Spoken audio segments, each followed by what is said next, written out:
നിങ്ങൾക്ക് 276 രൂപയ്ക്ക് വട്ടത്തിൽ കറങ്ങുന്ന മസാലപ്പൊടിന്റെ ഈ ടിന്നുകളും ഈ ഒരു സ്റ്റാൻഡും ഒക്കെ പാടെ നിങ്ങൾക്ക് സ്വന്തമാക്കണം. മുകളിലെ പ്രൊഡക്റ്റ് എന്നുള്ളത് ക്ലിക്ക് ചെയ്ത് അതുപോലെ 16 ബോട്ടിൽ അടങ്ങുന്ന അതുപോലെ ഒരു സ്റ്റാൻഡ് കിട്ടും. ഇത് നമുക്ക് ചിക്കൻ കറി ഉണ്ടാക്കുമ്പോൾ നമ്മൾ എന്താണോ ഉണ്ടാക്കണം, കൂട്ടാനും ഉപ്പേരി, ചിക്കൻ കറി, മട്ടൻ കറി, ബീഫ് കറി എന്ത് ഉണ്ടാക്കുമ്പോഴും വട്ടത്തിൽ കറങ്ങിയിട്ടാണ് ഉണ്ടാക്കാനാണ് പറയാനുള്ളത്. നമ്മളെ കറക്കും കഴിഞ്ഞ് കുട്ടികളെ കറക്കും കഴിഞ്ഞ് കുട്ടികളെ കറക്കലും കഴിഞ്ഞ് സ്റ്റാൻഡ് ഒരു വൈക്കം കട്ടായിക്കണം. എന്നാലും ആ കുപ്പി ചെയ്യുമ്പോൾ അങ്ങോട്ട് വേറിട്ടിട്ടില്ല കേട്ടോ. നല്ല കൗത്തി എടുക്കുമ്പോൾ നല്ല സിമ്പിളായിട്ട് വെള്ളം വലിഞ്ഞ് കിട്ടുന്നുണ്ട്. 1 മണിക്കൂർ കൊണ്ട് തന്നെ വെള്ളം വലിഞ്ഞിട്ടുണ്ട് എന്നാണ് പറയാനുള്ളത്. എങ്ങനെ കൗത്തലിൽ നിന്നാണ് കാണിച്ചുകൊണ്ടിരിക്കുന്നത്. നിങ്ങൾക്ക് ഇഷ്ടമായിക്കണമെങ്കിൽ മുകളിൽ ആ പ്രൊഡക്റ്റ് എന്നുള്ളത് ക്ലിക്ക് ചെയ്താൽ നിങ്ങൾക്ക് സ്വന്തമാക്കി എടുക്കാൻ പറ്റും. എനിക്ക് നല്ല ഇഷ്ടപ്പെട്ടു. കുറേ കാലം ഇത് ഇഷ്ടപ്പെട്ടിട്ട് ഉമ്മാൻ്റെ അടുത്തുണ്ടായി. അന്നേ എനിക്ക് ഇഷ്ടമായിരുന്നു, വെക്കാൻ സ്ഥലമില്ലാത്തതുകൊണ്ടാണ് ഞാൻ വാങ്ങാതിരുന്നത്.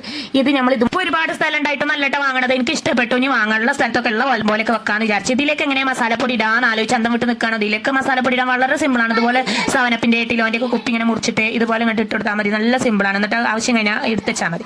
അങ്ങനെ എടുത്താൽ തന്നെ നമുക്ക് നല്ല ഉപകാരമായിട്ടുള്ള ഒരു കുപ്പി, നമ്മുടെ കയ്യിൽ ഒതുങ്ങണ, ഉള്ളം കയ്യിൽ ഒതുങ്ങണ കുപ്പി. നമ്മുടെ എന്തെങ്കിലും മസാലപ്പൊടി ഇടുമ്പോൾ നമ്മുടെ കയ്യിൽ ഇങ്ങോട്ട് ഒതുങ്ങുമല്ലോ ഈ കുപ്പി. ആ ഒതുക്കാണ് എനിക്ക് ഏറ്റവും ഇഷ്ടപ്പെട്ടത്. ഒരു ഒറ്റ കയ്യിൽ ഒതുങ്ങണ കോലത്തിലാണ് ഇവരുടെ നിർമ്മാണം എന്നുള്ളത്. 100 ഗ്രാം എന്തായാലും ഇത് കൊള്ളിട്ട്. ഒരു കടുകിന്റെ പാക്കറ്റ് എത്ര ഗ്രാം ഉണ്ട് എന്ന് എനിക്കറിയില്ല. ഞാൻ അതിന്റെ പുറത്തെ കൂടെ ഒക്കെ നോക്കണം. എന്നാലും നമുക്ക് ഏകദേശം അറിയാലോ. ഒരു കടുകിന്റെ കുപ്പി ഒരു ഫുൾ കടുക് ഇട്ടിട്ട് അറിഞ്ഞിട്ടൊന്നുമില്ലല്ലോ എന്നാണ് പറയുന്നത്.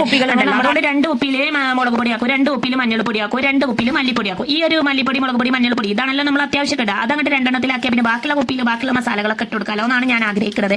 അങ്ങനെ നമ്മൾ ഇട്ട് കൊടുക്കാനാണ് കാണുന്നത്. വീഡിയോ കണ്ട് ഇഷ്ടമാണ് തീർച്ചയായിട്ടും ലൈക്ക് ചെയ്യാനും ഷെയർ ചെയ്യാനും സബ്സ്ക്രൈബ് ചെയ്യുമ്പോൾ ഓളാണ് ബട്ടൺ നിൽക്കാനും നിരന്തരം എന്റെ വീഡിയോ കാണാനും.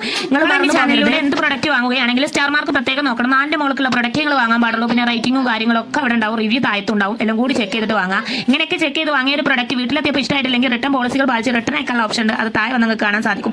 അതും ചെയ്യാവുന്നതാണെന്നാണ് പറയാനുള്ളത്. അപ്പോൾ എല്ലാ മസാലപ്പൊടികളും ഇട്ട് നിരത്തി എല്ലാം റെഡിയാക്കി വെച്ചിട്ടുണ്ടെങ്കിൽ നമുക്ക് ഇതിലേക്ക് ഇങ്ങനെ ഫിറ്റ് ആക്കി വെക്കാം. ചില പ്രൊഡക്റ്റുകളൊക്കെ വാങ്ങുമ്പോൾ അതിന്റെ കൂടെ കൂപ്പൺ കാർഡ് കിട്ടാൻ സാധ്യതയുണ്ട്. ആ കൂപ്പൺ കാർഡ് കണ്ടിട്ട് അതിലേക്ക് നമ്പർ അയക്കാനോ ഇത്ര റിവ്യൂ കാര്യങ്ങളൊക്കെ നമ്മോട് ഇട്ടിട്ട് നമ്മൾ സ്ക്രീൻഷോട്ട് അയക്കാനൊന്നും പറഞ്ഞാൽ അതിനൊന്നും നമ്മൾ നിൽക്കരുത്. അതൊക്കെ വെറുതെ തട്ടിപ്പാണ്. ആ കൂപ്പൺ കാർഡ് വലിച്ചെറിഞ്ഞിട്ട് നമ്മൾ ഏത് ഓൺലൈൻ ഷോപ്പാണോ വാങ്ങിയത് അവരുമായിട്ടുള്ള ഇടപാട് മാത്രം മതി എന്നാണ് പറയാനുള്ളത്.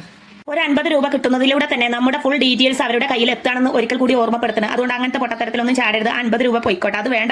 നമുക്ക് ഇഷ്ടമായിരിക്കണം ഈ സ്റ്റാറും കാര്യങ്ങളൊക്കെ നമുക്ക് അവർക്ക് ഇട്ട് കൊടുക്കാം. ഇഷ്ടമായ ഒരു പ്രൊഡക്റ്റിന് മാത്രം. ഏതൊക്കെ കമ്പനിക്കാർ ഏതൊക്കെ പ്രൊഡക്റ്റുകൾ ഫ്ലിപ്കാർട്ടിന്, ആമസോണിന് ഇങ്ങനെ ഓൺലൈൻ ഷോപ്പുകളെ വിൽക്കാൻ ഏൽപ്പിക്കുന്നു, അവർ വിൽക്കുന്നു. ആ വിൽക്കുന്ന പാക്കറ്റിനുള്ളിലുള്ളത് എന്താണെന്ന് അവർ അറിയുന്നു. അല്ലാതെ അതിന്റെ ഉള്ളിൽ എന്തെങ്കിലും കാർഡോ കാര്യങ്ങളോ വെച്ചാൽ അവർക്ക് അറിയില്ല. അത് ഫ്ലിപ്കാർട്ട് യാതൊരു ബന്ധമില്ലാത്ത കാർഡുകളും കാര്യങ്ങളൊക്കെയാണ്. അതുകൊണ്ട് നേരിട്ടുള്ള അഡ്രസ്സ് മറ്റുള്ളവർ ആർക്കും കൊടുക്കരുത് എന്നാണ് പറയാനുള്ളത്. ഫ്ലിപ്കാർട്ടും ആമസോൺ ഇങ്ങനത്തെ ഓൺലൈൻ ഷോപ്പുകളൊക്കെ നമ്മുടെ വിശ്വാസം അവരുടെ വിശ്വാസം എല്ലാവരുടെയും വിശ്വാസം നിലനിർത്തി പോകാൻ ആഗ്രഹിക്കുന്നവരാണ്. അവരുടെ ഇതിനൊരു വിളിച്ചുണ്ടാക്കാൻ പാടില്ല. നമുക്ക് എല്ലാതിരിക്കാൻ വേണ്ടിയിട്ട് ആ കൂപ്പൺ കാർഡൊക്കെ വലിച്ചെറിഞ്ഞിട്ട് മുകളിൽ പ്രൊഡക്റ്റ് ക്ലിക്ക് ചെയ്താൽ ഫ്ലിപ്കാർട്ടുകാർ നേരിട്ട് ഏൽക്കുന്നതാണെന്നാണ് പറയുന്നത്. ഓക്കെ.